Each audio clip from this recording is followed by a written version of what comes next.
ठीक है 550 82 1200 80 हिंदी एक क्लास 2 है यूनिट 4 है। ठीक है दोस्तों, दूसरा क्लास है और यूनिट 4 है। इसके पहले मैंने जितने भी क्लास कराए दोस्तों उसके वीडियो का लिंक आपको डिस्क्रिप्शन में मिल जाएगा। इस क्लास को देखने के बाद आप उस क्लास को आराम से देख सकते हैं क्योंकि मोस्ट इंपोर्टेंट सभी प्रश्न है दोस्तों। ठीक है, ध्यान से देखिएगा, लास्ट तक जरूर देखिएगा। 30 मोस्ट इंपोर्टेंट प्रश्न है दोस्तों। ठीक है, 10 से 12 मिनट आपके मैं लूंगा। चलिए स्टार्ट करते हैं आज की क्लास। इसमें पहला प्रश्न कह रहा है दोस्तों, कदम्ब वंश किस राज्य से था? केरल, आंध्र प्रदेश, उत्तर प्रदेश या कर्नाटक? तो ऑप्शन नंबर डी है दोस्तों कर्नाटक से। ठीक है, कदम्ब वंश कर्नाटक से बिलोंग करता था।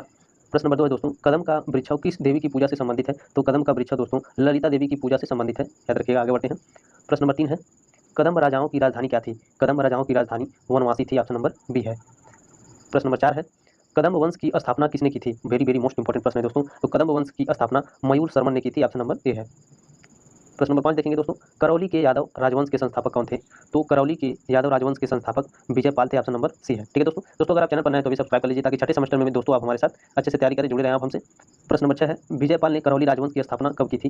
विजयपाल ने करौली राजवंश की स्थापना 1040 ईस्वी में की थी, याद रखिएगा दोस्तों। ये सन वाले क्वेश्चन है, कम से कम 7 से 8 प्रश्न पूछे जाते हैं। ठीक है दोस्तों मैं इस पर एक पूरी क्लास कराने वाला हूँ सन वाले क्वेश्चन पे। ठीक है, जैसे मान लीजिए AAC 301 दोस्तों, जितने भी चैप्टर है मैं सभी चैप्टर से आपके सन वाले क्वेश्चन करा दूंगा। ठीक है, प्रश्न नंबर 7 कह रहा है दोस्तों, यदुवंश का सर्वप्रथम उल्लेख मिलता है? तो यदुवंश का सर्वप्रथम उल्लेख ऋग्वेद में मिलता है, ऑप्शन नंबर ए है।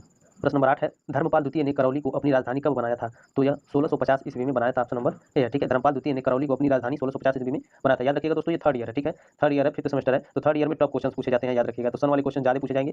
प्रश्न नंबर 9 है, तीमनपाल ने अपनी नई राजधानी किसे बनाया था? तो तीमनपाल ने अपनी राजधानी दोस्तों त्योमनगढ़ को बनाया था, ऑप्शन नंबर बी है। ठीक है, तीमनपाल ने अपनी नई राजधानी तोमनगढ़ को बनाया था। दोस्तों ये आपकी जिम्मेदारी है, व्हाट्सएप पर जरूर शेयर करिएगा इसे अपने दोस्तों के साथ इस क्लास को, ताकि वो भी परीक्षा में अच्छे मार्क्स ला सकें। ठीक है दोस्तों, बने रहिएगा अंत तक। वेरी वेरी मोस्ट इंपोर्टेंट प्रश्न है दोस्तों। प्रश्न नंबर 10 है, वर्तमान करौली को प्राचीनतम काल में किस नाम से जाना जाता था? देखिए दोस्तों कितना इंपॉर्टेंट प्रश्न है। तो इसे कल्याणपुर के नाम से जाना जाता था। ठीक है, वर्तमान में करौली को प्राचीनतम काल में किस नाम से जाना जाता था? तो कल्याणपुर के नाम से जाना जाता था। प्रश्न नंबर 11 है दोस्तों, यादव वंश का शासन राजस्थान के किस भूभाग पर था? यादव वंश का शासन राजस्थान के किस भूभाग पर था? करौली, जैसलमेर, हनुमानगढ़, उपर्युक्त सभी। ठीक है, ऑप्शन नंबर डी है दोस्तों उपयुक्त सभी, याद रखिएगा। यादव वंश का शासन कहाँ कहाँ था? करौली, जैसलमेर और हनुमानगढ़।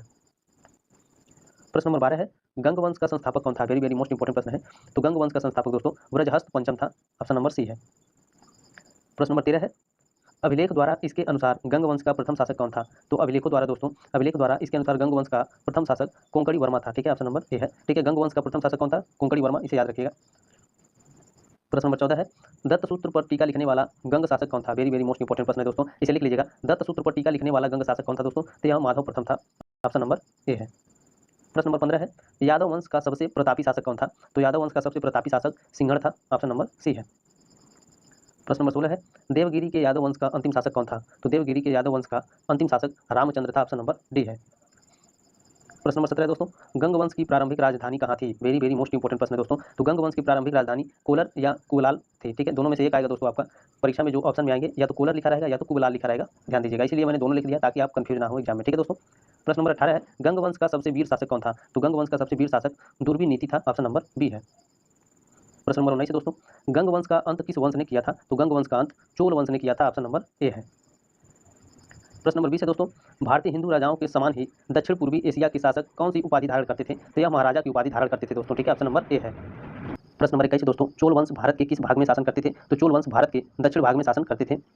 प्रश्न नंबर 22 है दोस्तों, कौन से चोल राजा ने मालदीव के द्वीपों पर दरियाई विजय पाई थी? तो मोस्ट इंपोर्टेंट प्रश्न है दोस्तों, तो राजराज ने। ठीक है, राजराज ने मालदीव के द्वीपों पर दरियाई विजय पाई थी। इंपोर्टेंट प्रश्न लिख लीजिएगा। ठीक है दोस्तों, क्लास को एक दो बार देखेंगे तो आप परीक्षा में अच्छे मार्क्स ला सकते हैं। ठीक है, प्रश्न नंबर 23 कह रहा है दोस्तों, किस चोल राजा ने जल सेना प्रारंभ की थी? वेरी वेरी मोस्ट इंपोर्टेंट प्रश्न है दोस्तों। तो राजराज प्रथम ने जल सेना प्रारंभ की थी। ठीक है, किस चोल राजा ने जल सेना प्रारंभ की थी? तो राजराज प्रथम ने।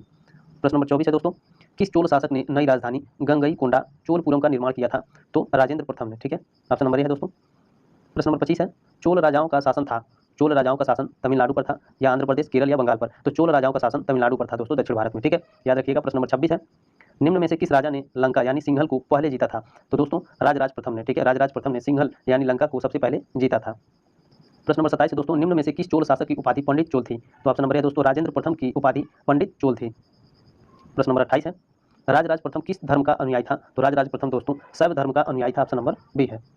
प्रश्न नंबर 29 है दोस्तों, चोलों के अंतर्गत तरटोली कर अदा करते थे, कर यानी दोस्तों जो लगान होते थे उसे कर बोलते हैं। ठीक है, जो लगान होते हैं, लगान वसूलते थे उस जमाने में, उसे कर बोलते हैं। तो चोलों के अंतर्गत जो तरटोली कर अदा करते थे वो किस समाज के रहने वाले थे? नगाड़ा बजाने वाले थे, कृषक थे, सुनार थे या जमींदार थे? तो दोस्तों जो तरटोली कर अदा करते थे वो सुनार थे, ऑप्शन नंबर सी है।